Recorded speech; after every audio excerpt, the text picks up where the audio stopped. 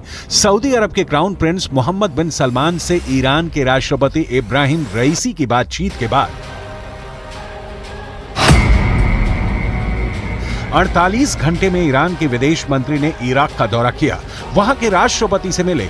Iran के विदेश मंत्री ने सीरिया जाकर वहां के राष्ट्रपति से मुलाकात की। हुसैन अमीर अब्दुल्लाहिया फिर लेबनान गए और हिजबुल्लाह की लीडरशिप से मिले। इसके बाद वो कतर आए और वहां के विदेश मंत्री से मीटिंग करने के बाद हमास की लीडरशिप यानी इस्माइल हानिया से मुलाकात की। सवाल है कि क्या 48 घंटे के अंदर ईरान और इजरायल के बीच बड़े युद्ध की तैयारी हो चुकी है?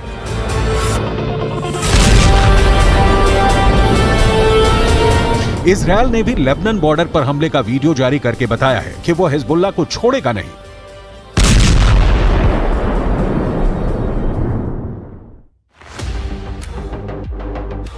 लेकिन अपनी ताकत दिखाने के लिए हिजबुल्लाह ने अपने वीडियो वायरल करने शुरू कर दिए हैं। हिजबुल्लाह के इस वीडियो में बताया जा रहा है कि वो इजरायल पर हमले के लिए तैयार है।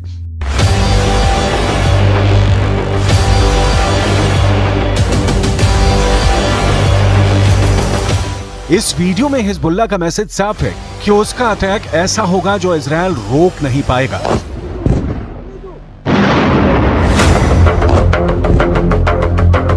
इस वीडियो में हिजबुल्लाह का मिलिशिया कमांडो ऑपरेशन की तरफ इशारा कर रहा है। इस वीडियो में हिजबुल्लाह बता रहा है कि उसके कमांडो मोटरसाइकिल पर आएंगे और इजरायल की सेना भागती हुई नजर आएगी। हिजबुल्लाह ने बहुत साफ शब्दों में कह दिया है कि वो इजरायल पर हमला कर देगा।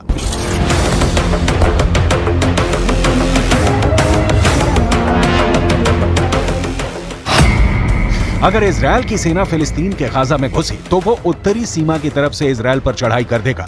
इजरायल और लेबनान के बीच करीब 130 किलोमीटर लंबा बॉर्डर है और यहाँ संयुक्त राष्ट्र की शांति सेना तैनात रही है। इसमें भारत की फौज भी शामिल है। इस वक्त इजरायल को गाजा से ज्यादा इस बॉर्डर की टेंशन है, क्योंकि अगर इजरायल गाजा में घुसा तो हिजबुल्लाह उत्तर की तरफ से इजरायल पर हमला बोल देगा। Fighters fired an anti-tank missile towards Israeli troops. There was a short battle and the situation eventually calmed down. Afterwards, Hezbollah sent drones into Israel and also fired surface-to-air missiles against an Israeli aircraft. All of those two attempts were successfully intercepted by the IDF, but the situation on the northern border remains very tense, and we are monitoring the activities of Hezbollah very closely with additional enhanced capabilities in the north, prepared for any eventuality that may happen. दक्षिण Lebanon और उत्तरी Israel के बीच जो border है वहां तनाव बहुत ज्यादा है। यहां अफरा तफरी के बीच खामोशी है जो तूफान से पहले देखी जाती है। इसलिए यहां के लोगों को भी पता है कि बहुत जल्दी युद्ध का एपी सेंटर गाजा से निकलकर लेबनान तक पहुंच सकता है। यहां तैनात संयुक्त राष्ट्र की सेनाएं भी अलर्ट मोड पर हैं। लगातार पेट्रोलिंग हो रही है। इजराइल की सेना ने अपना गोला बारूद तैयार रखा हुआ है। तोपों से जो गोले फायर किए जाएंगे वो पहले से ही रेडी मोड पर रखे गए हैं। इजराइल की रिजर्व फोर्स भी आसपास के इलाकों में तैनात की जा रही है। ये हमवी गाड़ियां हैं जो लगातार यहां तक फौज पहुंचाने में लगी हुई हैं। 2006 के बाद इस बॉर्डर पर इससे ज्यादा तनाव नहीं देखा गया और अब हिजबुल्लाह की वार्निंग के बाद सबकी नजर ईरान पर भी है और उसके एक दोस्त सीरिया पर भी है।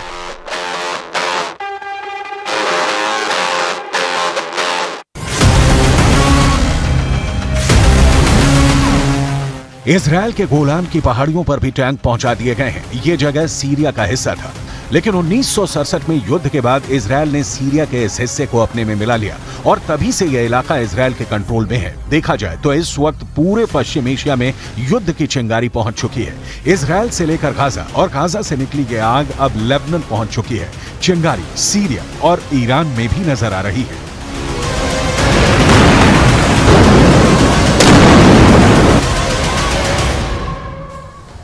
इस वक्त अमेरिका का एक और एयरक्राफ्ट कैरियर इजराइल की सपोर्ट के लिए रवाना हो चुका है। पहले जेराल्ड फोर्स और अब आइजनहावर अमेरिका का एक्शन बता रहा है कि वो ईरान और हिजबुल्लाह को हर हाल में रोकने वाला है। अमेरिका ने अपना दूसरा एयरक्राफ्ट कैरियर तब भेजा है जब ईरान ने दो टूक शब्दों में कहा है कि इजराइल ने गाजा पट्टी में हमले नहीं रोके तो वो भी युद्ध में उतरने के लिए तैयार है।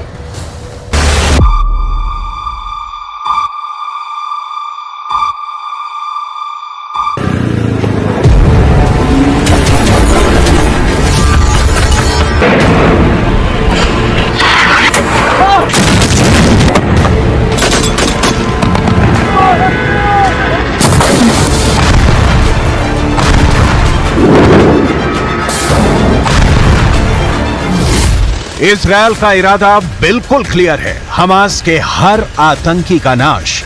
ईरान का इरादा बिल्कुल क्लियर है, हमास के खात्मे को बचाने के लिए युद्ध में कूदना है। अमेरिका का इरादा बिल्कुल क्लियर है, इजराइल को हिजबुल्लाह से, हमास से और सबसे बड़े दुश्मन ईरान से बचाना है।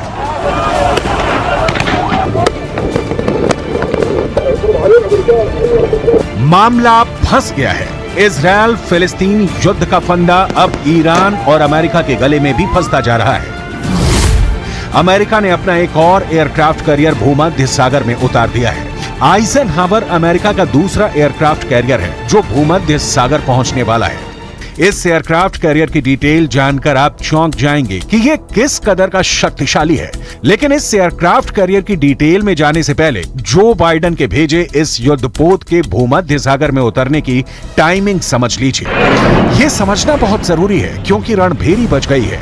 ईरान और अमेरिका किसी भी वक्त एक दूसरे के खिलाफ मैदान में उतर सकते हैं।